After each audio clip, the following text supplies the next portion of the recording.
Hello, you lovely lot. My name is Mike and welcome back to another video.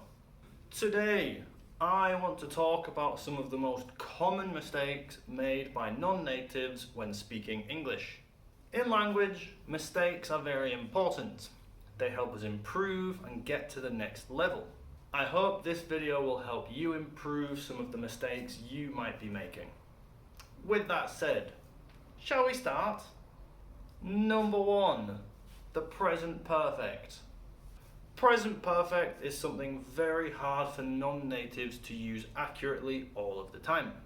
I think it's because there are a lot of rules that are very similar to the past simple and the present simple.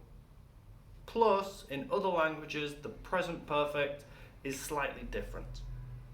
The most basic way of remembering how to use the present perfect is it is for an action that started in the past that still affects the present. Of course, there are other rules, it can be more complicated, but that is the most basic way of remembering it. We also have the conditionals as well, but that's a topic for another video. If you can be confident with the present perfect, then you'll be a big step closer to sounding more and more like a native. Number 2, id. This is a mistake that is very common for people whose first language is a Romance language, like Spanish or French or Portuguese. When they see a written word, they often try to pronounce it exactly how it's written, which doesn't always work in English. If they see a word like walked, they might pronounce it walked. Or if they see a word like talked, they might try and pronounce that like talked.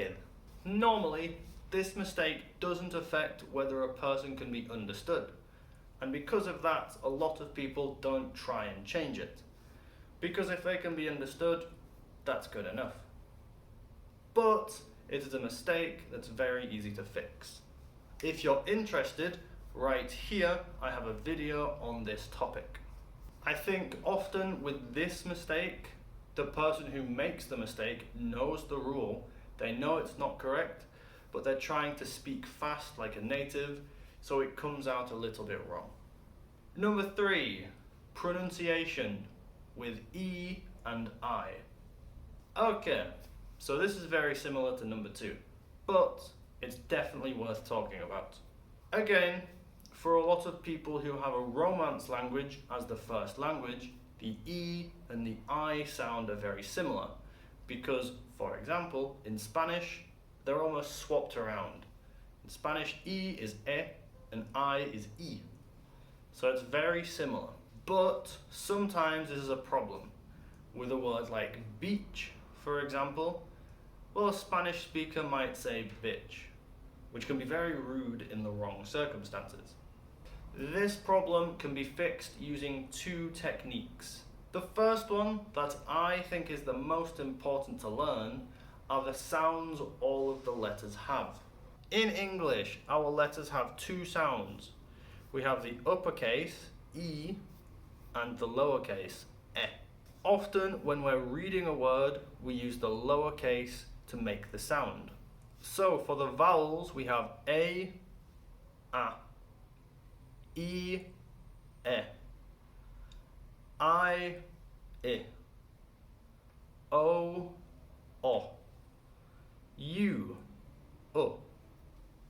EE and EA normally sound like E when they're together. Once you learn these sounds, pronunciation should be quite a bit easier, especially if you're reading the word. The next step is to look at the mouth and look at how it moves when making certain sounds. The E sound has a stretched mouth like this. However, the I sound comes from the back of the throat and has a closed mouth. I, E, I. So when we say beach, with the E sound, we have to stretch our mouth. And when we say bitch, with the I, our mouth is more tight and more closed.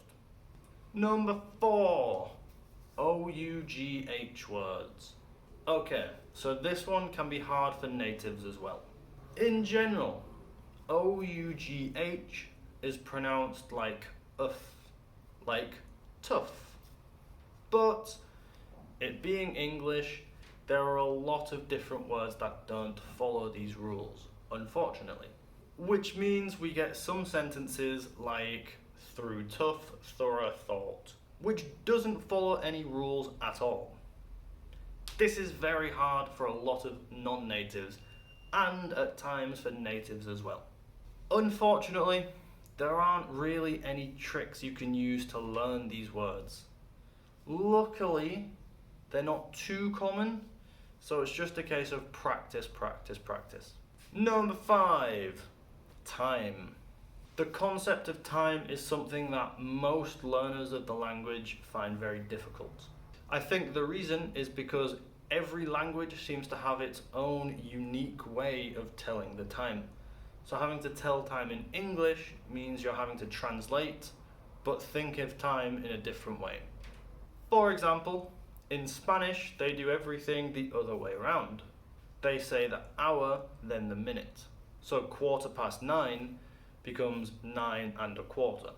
In Portuguese, they say things similar to in Spanish until we get to 1:45, and then it becomes more similar to English, which is very strange. I even had a Danish friend once who told me that 5:30 would be 5:30. So whenever I used to tell him 6:30, he'd think it was an hour earlier to what it was, because that's how it was in his language. An easy way to think of it is like this. When telling the time in English, you can never say a number higher than 29. If you get to 30, then you have to say 1/2, and the moment you go after 1/2, you then have to say 2, and you have to talk about the next hour. For example, this time would be 10 to 4, not 50 past 3. This time would be 10 past 3, not 50 to 4. Okay, well, that's all for now. Were these some mistakes that you make, or did I miss your mistake? Let me know down below. Anyway, thanks for watching, and I hope to see you lovely lot next time. Bye bye.